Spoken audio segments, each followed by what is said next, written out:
ताजनगरी आगरा में 2 कटुए मारे गए। छत्री गोरक्षा दल इसकी जिम्मेदारी लेता है और भारत माता की सौगंध 26 का बदला अगर 2600 से ना लिया तो मैं भारत माता का पुत्र नहीं। जय श्री राम, जय हिंदू राष्ट्र, भारत माता की जय। अब ये एक ही इलाज जो हमें लगता है कि जैसे इजराइल ने जो है फिलिस्तीन को किया, उससे वही इलाज कश्मीर के साथ करना पड़ेगा। अन्यथा पिछले काफी समय से एक साल से हम देख रहे हैं। मैं फिर से सरकार से मांग करता हूं कि एक भी आतंकवादी, उनको समर्थन करने वाले लोकल्स जो आज भी वहां मुस्लिम हैं, ये कश्मीर खाली होना चाहिए पूरे मुसलमानों से। ये कश्यप की धरती है, ये हरि सिंह की धरती है, ये कर्ण सिंह की जमीन है, ये हिंदुओं की भूमि है, ये शंकराचार्य की भूमि है।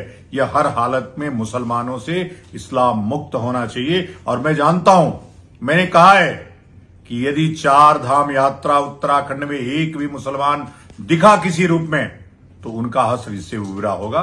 इसको चैलेंज